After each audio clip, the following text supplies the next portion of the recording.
हिस्सेदारी का जो पहला क्लास था, पहला दिन था, उसमें एक होमवर्क लास्ट में बता के छोड़ रखा था, सोल्यूशन उसका नहीं बताया था। तो आज पहले मैं उसका सोल्यूशन बताता हूँ, फिर आगे लेकर चलता हूँ। आप पहले जितने लोग लाइव आए हो भाई शेयर कर दो, अगर आपको मेरी क्लास अच्छी लगी तो शेयर कर दीजिए। क्लियर? तो चलिए ज़्यादा वक्त आप लोगों का नहीं लूँगा, मैं एक बार उस क्वेश्चन को रिपीट करता हूँ। जो लोग क्वेश्चन लिखे हैं ठीक है, जो लोग क्वेश्चन नहीं लिखे हैं वो क्वेश्चन को लिख लेंगे, फिर सोल्यूशन में उसका बता रहा हूँ। देखना, ए और बी मिलकर एक व्यापार शुरू करते हैं। ए और बी मिलकर एक व्यापार शुरू करते हैं। ए और बी मिलकर एक व्यापार शुरू करते हैं और क्रमशः 45,000 रुपया और 25,000 रुपया व्यापार में लगाते हैं। और क्रमशः 45,000 रुपया और 25,000 रुपया व्यापार में लगाते हैं। यदि व्यापार के अंत में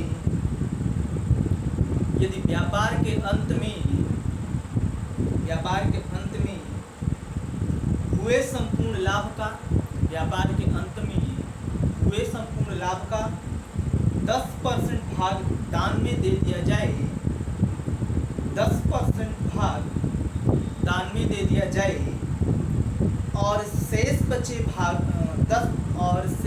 लाभ को 10% भाग दान दे दिया जाए और शेष बचे लाभ को इनकी पूंजियों के अनुपात में विभाजित कर दिया जाएगा। इनकी पूंजियों के अनुपात में विभाजित कर दिया जाए। आगे लिखना कामा लगा के। यदि दान में दी गई धनराशि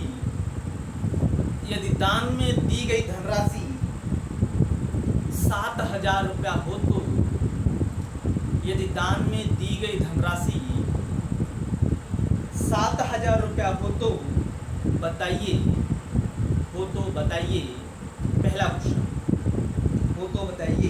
पहला क्वेश्चन, व्यापार में कुल कितने रुपए का लाभ हुआ?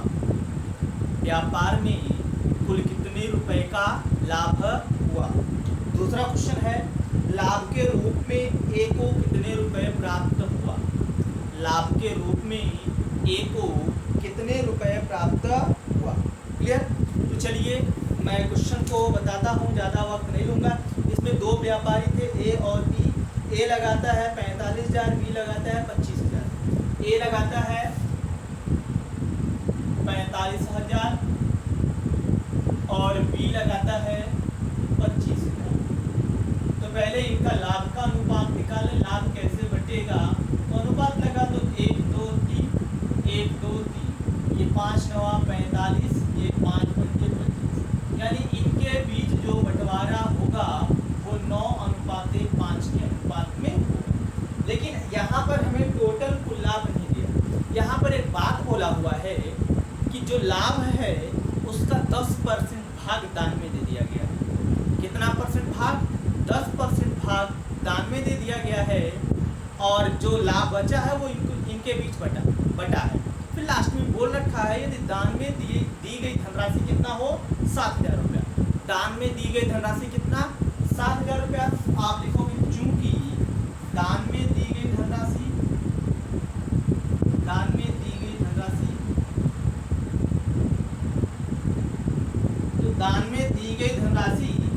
7,000 रुपया।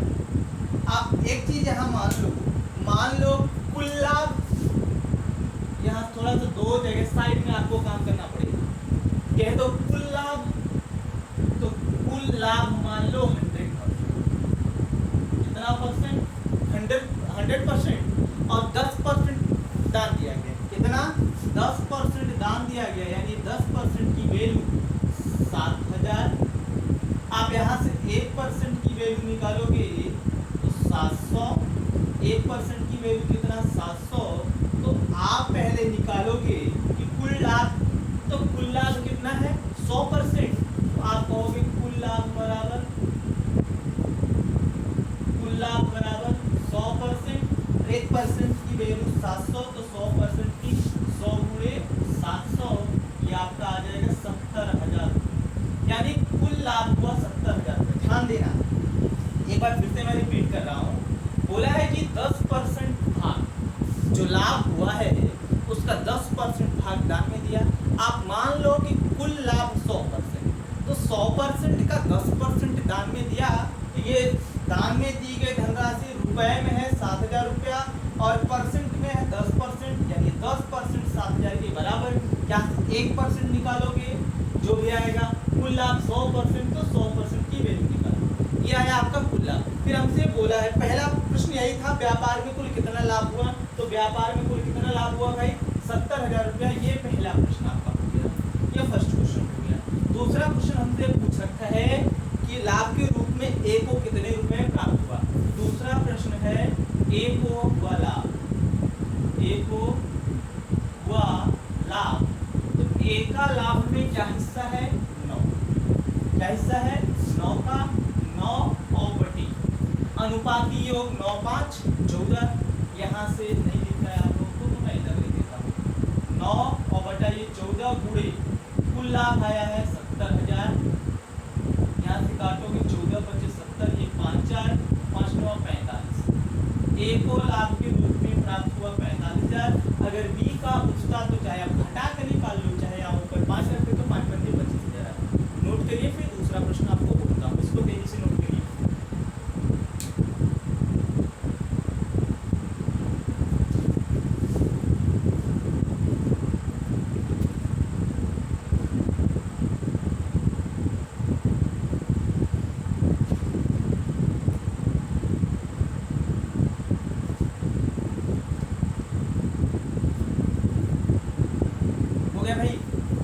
लिखना है दूसरा क्वेश्चन, एक दूसरा क्वेश्चन लिखिएगा और ध्यान से सुन के लिखिएगा। अगर आप ध्यान से नहीं सुनेंगे तो फिर भाई दिक्कत हो जाएगी। तो मेरे पास कोई डिजिटल बोर्ड नहीं है कि मैं आपको बोर्ड पर दिखाऊं, ऐसी सुविधा अभी मेरे पास नहीं है। जब होगा तो मैं दूंगा। अभी जैसे मेरे पास जो सुविधा है मैं उसको आपको वैसे ही अवेलेबल कराऊंगा। लिखना ABC साझे में एक व्यापार करते हैं, ABC साझे में एक व्यापार करते हैं। आगे लिखना और ध्यान से सुन के लिखिएगा। ए 4,000 रुपया व्यापार में लगाता है, ए 4,000 रुपया व्यापार में लगाता है। आगे लिखना 3 माह बाद,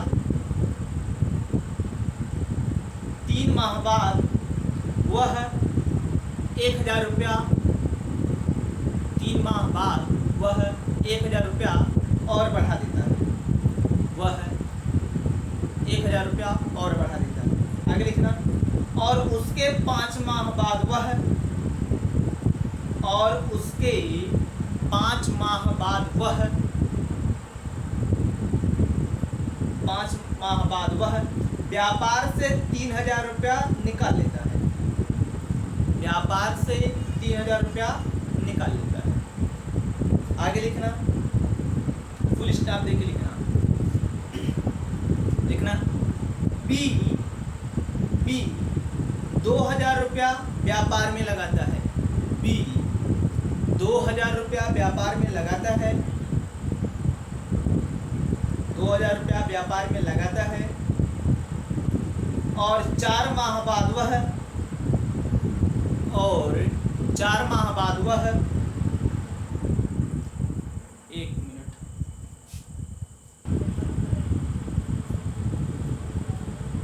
4 माह बाद वह अपने धन को 3 गुना कर देता है, 4 माह बाद वह अपने धन को 3 गुना कर देता है, 4 माह बाद वह अपने धन को 3 गुना कर देता है और उसके 6 माह बाद, और उसके 6 माह बाद वह अपनी धनराशि को आधा कर देता है, 6 माह बाद वह अपनी धनराशि को आधा कर देता है। आगे लिखना, आगे लिखना फुल स्टॉप के बाद सी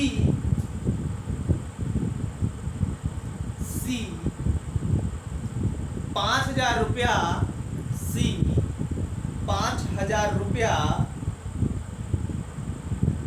8 माह के लिए व्यापार में लगाता है, सी 5,000 रुपया 8 माह के लिए व्यापार में लगाता है, व्यापार में लगाता है। आगे लिखना फुल स्टॉप के बाद, यदि एक वर्ष बाद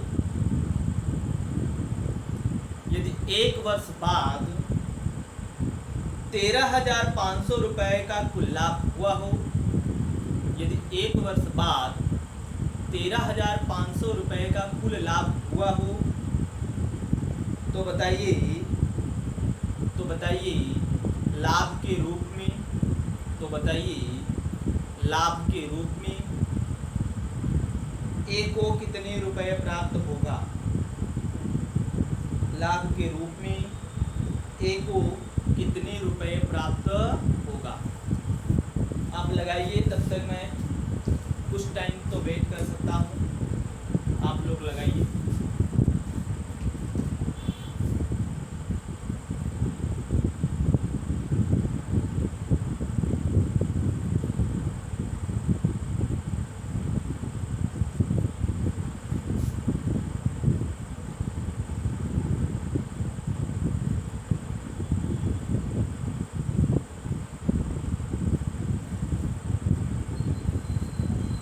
लगा भैया आप लोगों का?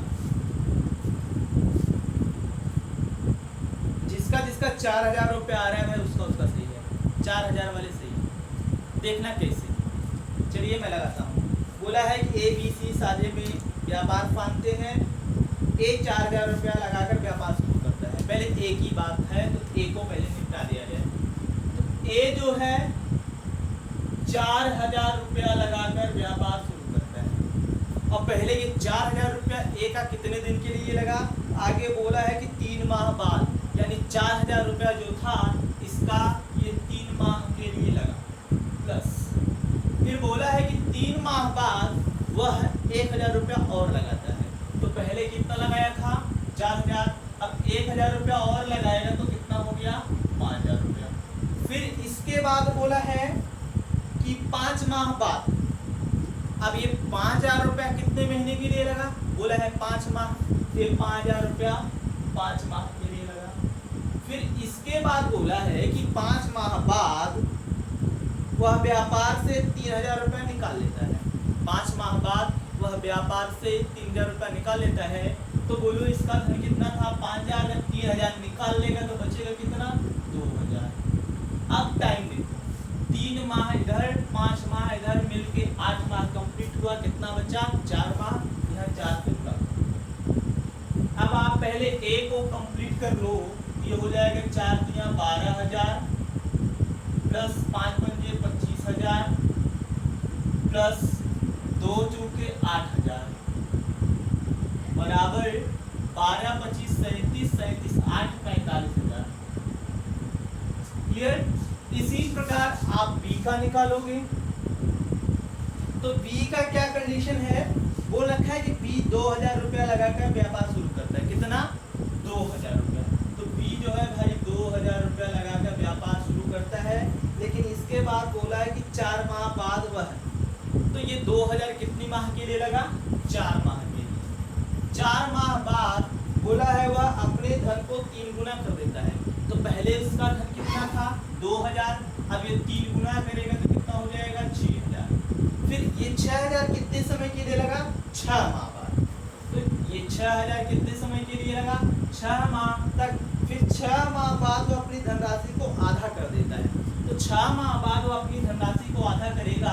इसकी धनराशि कितनी है? 6,000, तो 6,000 का आधा कितना? 3,000। अब टाइम देखो, 4 माह इधर, 6 माह इधर, 6, 4, 10 माह, कितना माह बचा? 2। अब इसको आप कैलकुलेट कर लो, यहाँ से कैलकुलेट करोगे तो ये 8,000 प्लस ये 36,000 प्लस ये 6,000 और सबको जोड़ोगे तो 8, 36, 44, 44, 6, 50,000। क्लियर? ये 45,000, ये 50,000। अब बात करते हैं सी, इसका सी। तो सी की क्या कंडीशन है? सी बोला है कि 5,000 रुपया 8 माह के लिए लगाता है। तो सी जो भाई 5,000 रुपया 8 माह के लिए लगाता है। अब ये ना तो जोड़ा है ना तो निकाला है, तो इसको कैलकुलेट करोगे तो 8 पंजे 40, ये इसका 40,000 रुपया। कहोगे ए बी सी के लाभ में अनुपात, कहोगे ए बी व सी के लाभ में अनुपात। तो ए बी सी के लाभ में अनुपात क्या है भाई, यहाँ से अनुपात लगा दो। ये 45,000, ये 50,000 और ये 40,000। 1 2 3 1 2 3 1 2 3 और ये कटेगा 5 से, 5 9 45, 5 10 50, 5 8 40, ये 9 10 8 के अनुपात में विभाजित होगा।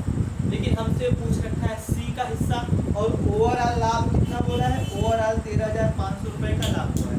कितने का, 13,500 रुपए का लाभ हुआ है। तो सी का लाभ, तो आप कहोगे सी का लाभ बराबर, सी का लाभ बराबर, तो सी कितना है 8 बटे अनुपाती योग 9 10 19 8 27 और गुणे 13,500 रुपए का लाभ हुआ है। अब आप इसको काटोगे, ये किससे कटेगा भाई, इतने का ही लाभ है ना। तो ये आपका कटेगा 27 81, 27 पंजे 135, ये 500 500 यानी 5 40, ये 4,000 रुपया आएगा। यानी सी को लाभ के रूप में कितना रुपया प्राप्त होगा, 4,000 रुपया। नोट करिए, फिर आगे लेकर चलते हैं। नोट करना थी।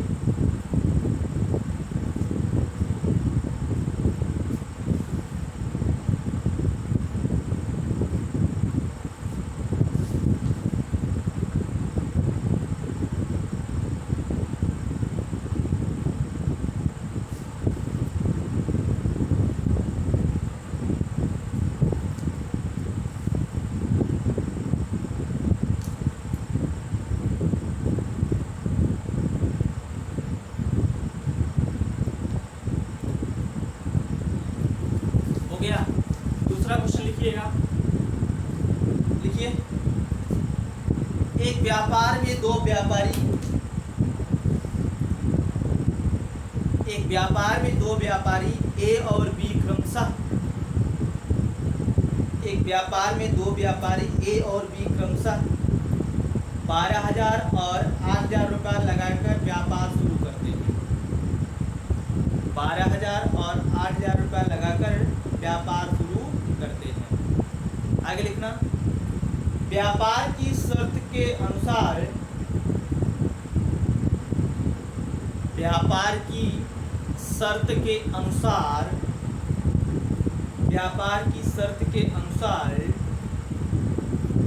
व्यापार की देखभाल करने के लिए, व्यापार की देखभाल करने के लिए, व्यापार की देखभाल करने के लिए बी को 1,500 रुपया प्रति माह दिया जाएगा। बी को 1,500 रुपया प्रति माह दिया जाएगा। 1,500 रुपया प्रति माह दिया जाएगा। आगे लिखना, आगे लिखना भाई। यदि ए को लाभ के रूप में, यदि ए को लाभ के रूप में 24,000 रुपया प्राप्त हुआ हो, यदि ए को लाभ के रूप में 24,000 रुपया प्राप्त हुआ हो, तो बताइए, व्यापार का वार्षिक लाभ कितने रुपए का है। व्यापार का वार्षिक लाभ कितने रुपए का है, लगाइए। मैं वेट करता हूँ 10-15 सेकेंड।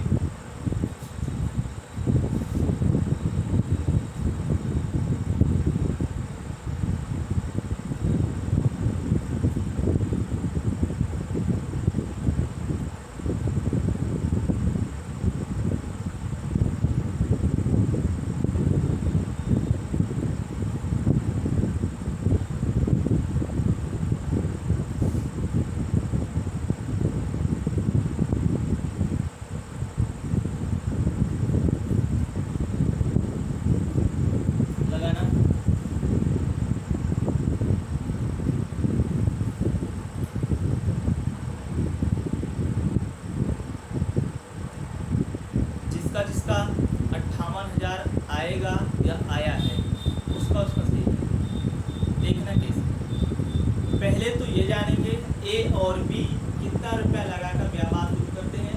बोला है 12,000 रुपया और 8,000 रुपया लगाकर व्यापार शुरू करते हैं। तो हम यहाँ से शुरू करते हैं ए और बी भाई 12,000 रुपया और 8,000 रुपया लगाकर व्यापार शुरू करते हैं। इनके लाभ में अनुपात निकालते हैं। इनके लाभ में अनुपात आएगी, इसको हम 4 से काटेंगे तो 4 × 12 4 × 3 अनुपात 2 के अनुपात में इनका लाभ होगा। क्लियर? लेकिन प्रश्न में एक शर्त दे रखा है कि व्यापार की देखभाल करने के लिए बी को 1,500 रुपया प्रति माह दिया जाएगा। यही बोला है ना, बी को 1,500 रुपया प्रति माह दिया जाएगा। ये बी का एक्स्ट्रा है भाई, क्योंकि वो व्यापार की देखभाल करता है। क्या करता है? व्यापार की देखभाल करता है। जब उसको एक्स्ट्रा देखभाल के लिए बी को 1,500 रुपया प्रति माह दिया जा रहा है, तो वर्ष के अंत में या समय समाप्ति पर हमने बोला कि जब समय नहीं देता है, 1 वर्ष मानोगे तो 12 माह तक वो देखभाल करेगा। 1 माह का 1,500 तो 12 माह का 12 × 15 18,000 आ जाएगा आपका। ठीक, तो आप कहोगे देखभाल के लिए बी को प्राप्त देखभाल के लिए बी को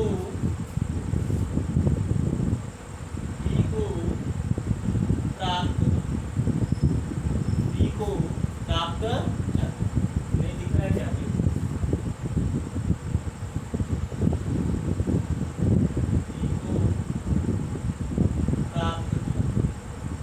तो बी को 1,500 रुपया प्रति माह के हिसाब से 12 माह का ये 18,000 रुपया हो जाएगा। कितना हो जाएगा? 18,000 रुपया। लेकिन हमें ये नहीं पता है कि कुल लाभ कितना है और भी हमको निकालना है। तो हम मान लेंगे कि माना वार्षिक लाभ x रुपया या k रुपया है। माना वार्षिक लाभ k रुपया है।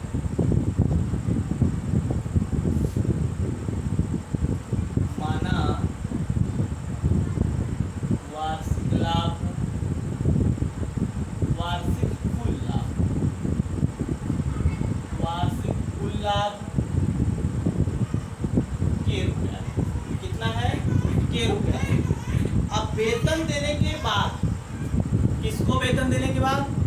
बी को देखभाल करने का वेतन देने के बाद बचा, क्योंकि उस देंगे उसको जो एक्स्ट्रा उसको देने के बाद जो बचेगा धन, वही धन बटेगा नहीं दोनों के बीच। कहोगे वेतन देने के बाद शेष धन, वेतन देने के बाद शेष धन। वेतन का मतलब ये देखभाल के लिए। तो कुल लाभ कितना है?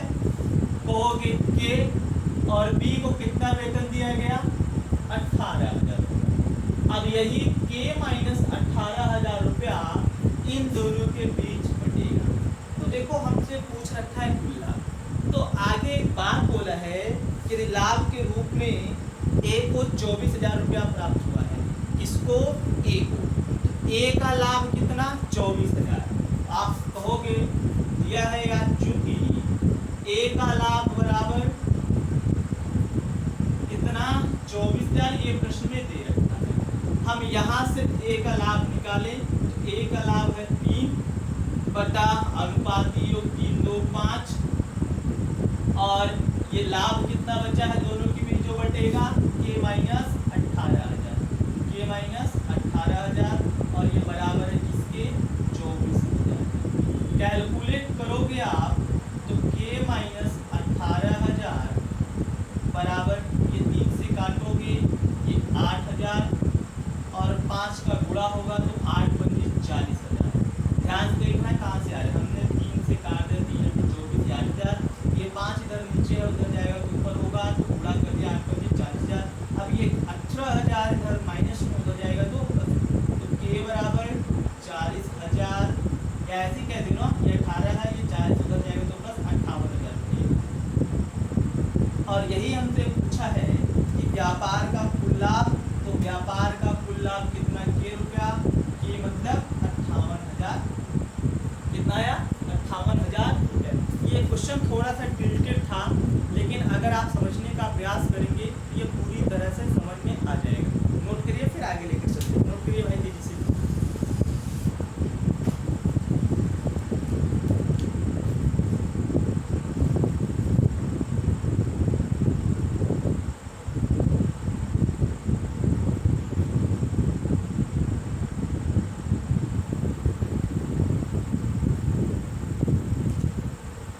हो गया? लिखना है क्वेश्चन, लिखना। ए और बी मिलकर एक व्यापार शुरू करते हैं। ए और बी मिलकर एक व्यापार शुरू करते हैं और क्रमशः 25,000 रुपया और 45,000 रुपया लगाते हैं। ए और बी मिलकर एक व्यापार शुरू करते हैं और क्रमशः 25,000 रुपया और 45,000 रुपया लगाकर व्यापार शुरू करते हैं। आगे लिखना। व्यापार की शर्त के अनुसार, व्यापार की शर्त के अनुसार, व्यापार की शर्त के अनुसार व्यापार की देखभाल करने के लिए, व्यापार की देखभाल करने के लिए संपूर्ण लाभ का, संपूर्ण लाभ का, संपूर्ण लाभ का 20% भाग, संपूर्ण लाभ का 20% भाग ए को दे दिया जाएगा। 20% भाग ए को दे दिया जाएगा और शेष बचा लाभ, और शेष बचा लाभ इनकी पूंजियों के अनुपात में विभाजित होगा, इनकी पूंजियों के अनुपात में विभाजित होगा। आगे लिखना। यदि व्यापार का कुल लाभ, यदि व्यापार का कुल लाभ 70,000 रुपया हो तो, व्यापार का कुल लाभ 70,000 रुपया हो तो बताइए, हो तो बताइए इसमें से बी को कितने रुपए प्राप्त होगा, इसमें से बी को कितने रुपए प्राप्त होगा। लगाइए, देखते हैं किसका किसका आंसर आता है और लगेगा एकदम ऐसे ही।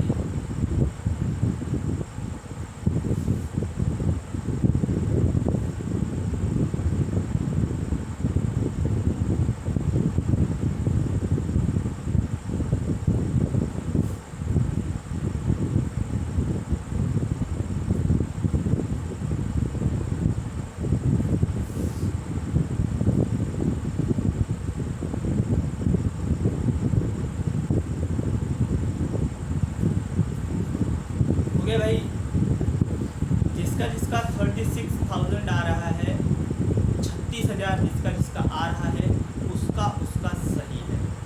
अब देखना कैसे, कितने लोग, 2 लोग, ए और बी कितना कितना धन लगाते हैं भाई, ये लगाते हैं 25,000 और 45,000। ये 25,000 लगाएगा, ये 25,000 लगाएगा और ये 45,000 लगाएगा। पहले अनुपात निकाल लो, काट दो इसको, 5 पंजे 25, 5 9 45। ये हो जाएगा, इनके बीच जो लाभ बटेगा वो 5:9। फिर कंडीशन ये बोला है कि व्यापार की देखभाल के लिए, व्यापार की देखभाल के लिए ए को 20% हिस्सा दे दिया जाएगा। कितना? 20% हिस्सा। अब आप मान लो भाई व्यापार का कुल लाभ 100%, व्यापार का कुल लाभ, व्यापार का कुल लाभ 100%, बस इतना ही मानना है। जब 20% हिस्सा या भाग ए को दे दिया जाएगा देखभाल के लिए, 20% ए को दे दिया जाएगा तो शेष कितना बचेगा भाई? तो 80% बचेगा क्या? अब इसी 80% में बी को मिलेगा, तो हमसे बी का हिस्सा पूछा है, तो कहोगे बी को प्राप्त लाभ, बी को प्राप्त लाभ। अब जरा बताना भाई बी का अनुपाती मान कितना है? 9, अनुपात योग 9 5 14। अब ये बताओ 80% कुल लाभ, और कुल लाभ कितना दे रखा है? 70,000। 70,000 का ही तो 80%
ये चैप्टर आपका समाप्त हो गया है। इसके बाद देखिए ये पूरा अनुपात समानुपात समाप्त हो गया। आप आगे जो चैप्टर कहोगे मैं उसको पढ़ाऊंगा। तो पहले होमवर्क दे देता हूँ, तो पूछता हूँ कौन सा चैप्टर पढ़ाया जाए। नोट करिए पहले इसको।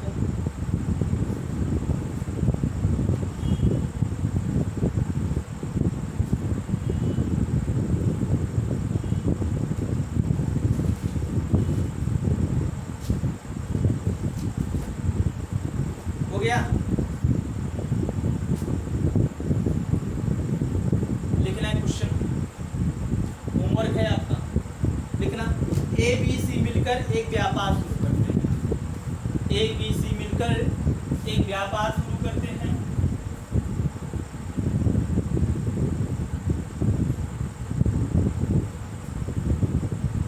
ए बी सी मिलकर एक व्यापार शुरू करते हैं और संपूर्ण धनराशि का 1/2 भाग और संपूर्ण धनराशि का 1/2 भाग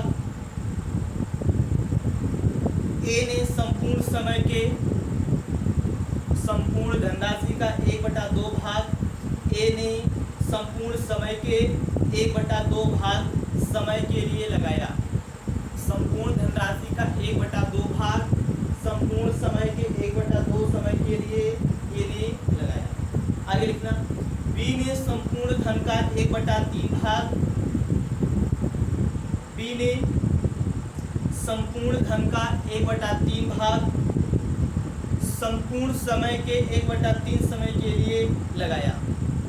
बी ने संपूर्ण धन का 1/3 भाग संपूर्ण समय के 1/3 भाग 1/3 समय के लिए व्यापार में लगाया। संपूर्ण धनराशि का 1/3 भाग संपूर्ण समय के 1/3 भाग समय के लिए व्यापार में लगाया। और शेष बचे धनराशि को सी ने संपूर्ण समय के लिए लगाया। शेष बचे धनराशि को सी ने संपूर्ण समय के लिए लगाया। संपूर्ण समय के लिए लगाया। आगे लिखना। तो बताइए व्यापार में हुआ लाभ। तो बताइए व्यापार में हुआ लाभ। व्यापार में हुआ लाभ इनके बीच किस अनुपात में विभाजित होगा। व्यापार में हुआ लाभ इनके बीच किस अनुपात में विभाजित होगा। ऑप्शन है 6, 4, 9। दूसरा है 9, 4, 6। अगला है 4, 6, 9। और अगला है 4, 9, 6। ये 4 ऑप्शन। ये 4 ऑप्शन है। कौन सा ऑप्शन होगा ये आपको सॉल्व करके बताना है। दूसरी बात ये कभी कभी होता है कि मैं व्हाट्सएप पर लिंक नहीं शेयर कर पाता हूँ, तो आप लोग टेलीग्राम पर जुड़ जाइए और टेलीग्राम पर सर्च मारिएगा मैथ्स ई क्लासेस। मैथ्स ई क्लासेस वहाँ आप लोग जुड़ जाइएगा, जिससे कभी कभार मैं व्हाट्सएप पर लिंक ना भेज पाऊँ तो यहाँ से आपको लिंक प्राप्त हो जाए, आप वीडियो को देख सकें और ज़्यादा से ज़्यादा लोगों के पास इसको फैला दीजिए। अगर आपको अच्छा लगे, हाँ मैं सही चीज़ पढ़ाता हूँ, तो ज़्यादा से ज़्यादा लोगों के पास इसको फैला दीजिए। समझ रहे हैं मेरी बात को। और आपसे अब एक ज़रूरी बात, आप लोग हमें ये बताइए कि इसके बाद कौन सा चैप्टर पढ़ाया जाए। देखो कई चैप्टर हैं। एक आता है ब्याज। ब्याज में अगर पढ़ाऊंगा तो दोनों SI एंड CI। दूसरा पढ़ाना है हमको काम समय। काम समय चलेगा यहाँ आपका नल टंकी भी चलेगा, नल एवं टंकी भी चलेगा। दूसरा है चाल समय। तो चाल समय चलेगा, आपको पढ़ना पड़ेगा चाल समय, रेलगाड़ी, नाव एवं नदी या नाव एवं धारा। क्लियर? ये लंबे टॉपिक हैं। इसके बाद आपका